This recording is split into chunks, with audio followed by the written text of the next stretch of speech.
Hi everyone, thanks for signing up for our Library to Go bag featuring our cookies.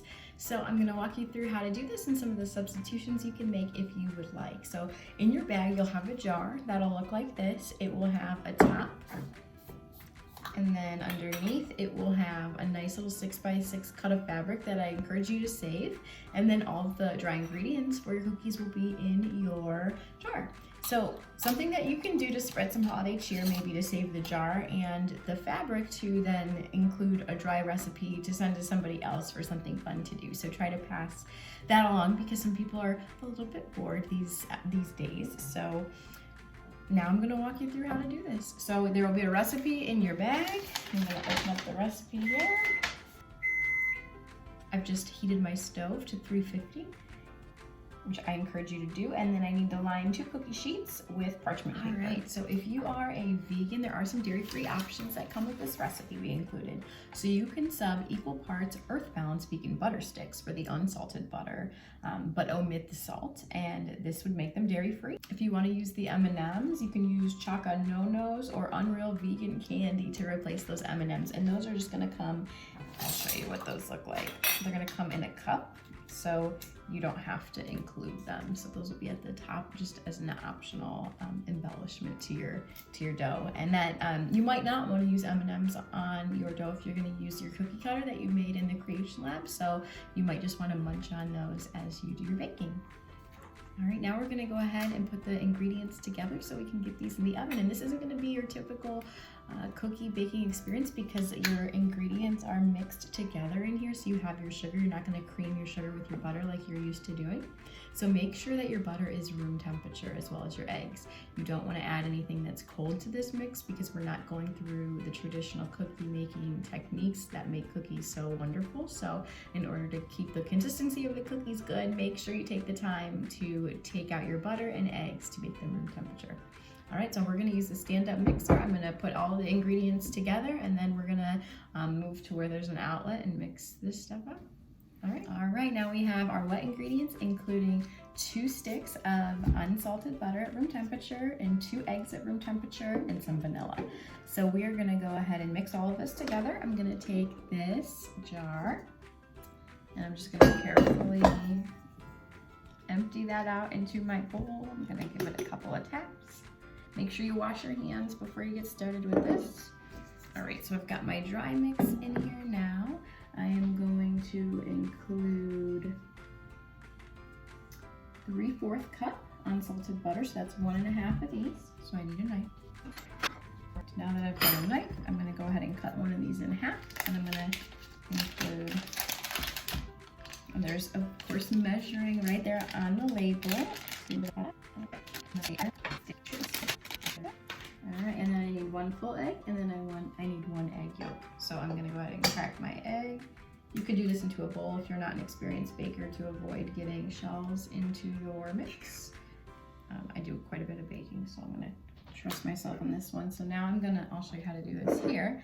I'm gonna go ahead and crack my egg, and I want the yolk, so I'm gonna open it up, and then I'm gonna let the whites out. So you could do this by kind of going back and forth and using your egg shell as a tool. You're gonna need to wash your hands good after you do this though. All right, so you just kind of go back and forth until you get all of that egg white out of there, or as much of it out of there as you can. And then you put your egg yolk in there. There you go. And you may want to compost your eggshells. Those are really good for your soil. So that's right. I'm gonna go ahead and put a tablespoon of vanilla in. It seems like a lot, but I mean, these are kind of vanilla cookies. So I guess we'll go with that. So you're gonna wanna pour this over the bowl. I have a little short, but I think that's gonna be okay. Hopefully you have enough. I have to add that to my list. All right. So from here, I'm gonna go ahead and mix it up. All right, so I've got my mix here. I've got my stand-up mixer here. If you're using a handheld mixer, make sure that you've got that all securely put together before you plug it in. I'm gonna go ahead and plug in my mixer here, and I'm gonna start it just on low. unstir. And it's making a little bit of a mess. It's not really used to me putting all of this in at once. It might be wise for you to just put a little bit in and then cream just a small amount of the jar and add more flour as you go. But hey, I don't make much out of a jar, so I did make a little mess. If you want to avoid that, try to be maybe a little less heavy-handed when you pour in that mix. But I mean, it's looking pretty good. All right, let's take a look. Just turn it off. All right, so I'm gonna go ahead and lift this up, unplug it, and then I'm going to unhook this. I'm gonna go ahead and get this batter off. It's really sticky batter. All right, all right, so if you designed a cookie cutter, I hope that you have it and you're able to use it and it is successful in cutting cookies. So I'm gonna add a little bit of flour to my dough. Hopefully you have a little bit of flour.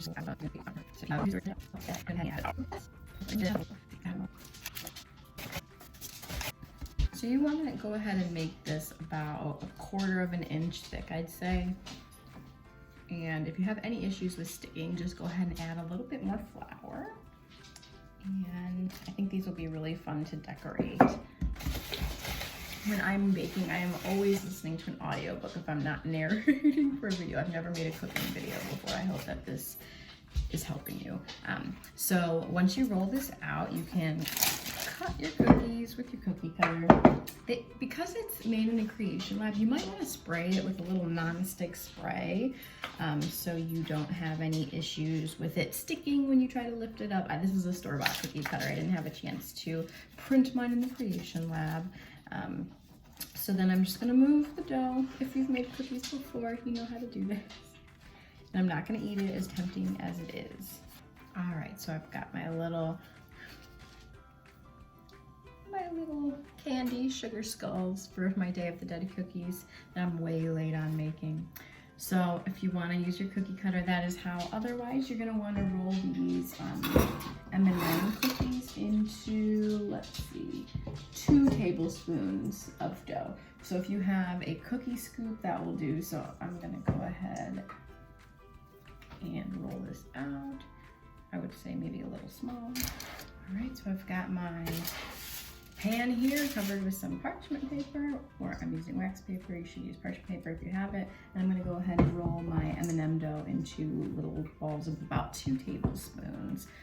So like if you have a cookie scoop, that'll be about that.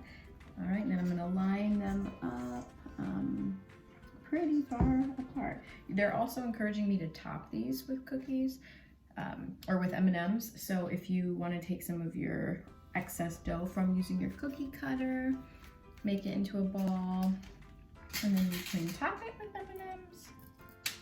They're saying 4 to 5, so I'm putting about 10. Maybe I should put less. All right. I'll make one that's correct. All right, so I've got, it says to line this with 10 to 12 cookies. I'm just gonna do a couple because I don't need this many. This seems very large too, so you can adjust this how you see fit. All right, I'm just gonna put 6 on this one. All right, and I'm gonna bake these for 11 minutes.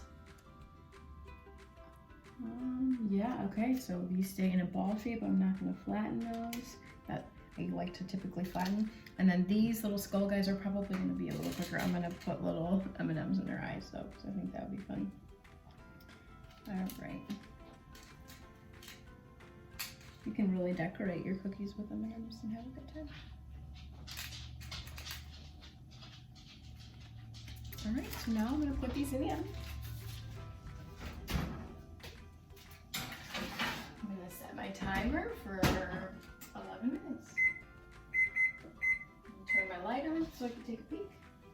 All right, and now while we wait for the cookies to bake, we can talk about some of the sweeteners that you can replace your sugar with. So if you asked for a sugar-free mason jar, there will be all of the ingredients except sugar. So you'll have to replace it with one of the options. And you can use something in your home that you're used to using. And if you find an alternative online, you can use that. And I'm gonna give you a few options here.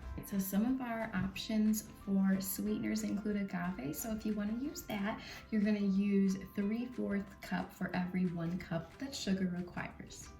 Another popular natural sweetener to use in your recipes is honey. So if you want to use raw honey, you'll use 3/4 cup to every 1 cup of sugar. And if you want to use pasteurized honey, you're going to use the same 3/4 cup for every 1 cup. Maple syrup, every 3/4 cup for every 1 cup of sugar. Molasses is extra sweet, so only 1/2 cup for every 1 cup of sugar. All right, now that our cookies are baked, we have our taste tester here, my daughter Millie. So this was my cookie cutter cookie, and it took about 12 minutes to bake at 350. You wanna try that? What do you think? My daughter says, so I'm gonna say it's very good. Now these I made way too big. I would probably make about this in about half the size that I demonstrated to bake it about 11 minutes. This took about 20 minutes, but they're, as you can see, much bigger than I think I was expecting. What do you think about those? They're okay? They go good with milk, she would argue. How's that cookie, Mel? I'll give it a taste test too. Cheers. Cheers. Good, very good cookie. I hope that you guys enjoy your cookies. I suggest listening to a great audiobook while you do this. Millie agrees.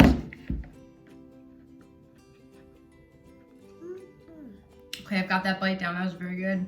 Some of my favorite audiobooks to listen to when I'm doing baking and cooking are books about cooking and baking. For example, Janae Marks' From the Desk of Zoe Washington is a great audiobook to listen to while you're baking. I have that available for you on Sora.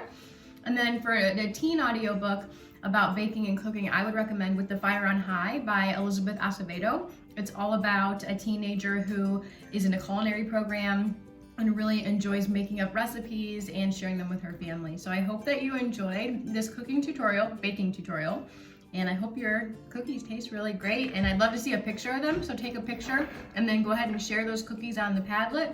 My daughter's going in for a bite of her 3rd cookie. At this time, she's trying the cookie where we topped the dough with M&Ms. So she was gonna try to pick those M&Ms off. What do you think about that? She's looking to share it, so I think it's really good. So thank you for signing up for our program. Our next library program will be delivered right before winter break, so make sure you are on the lookout for that.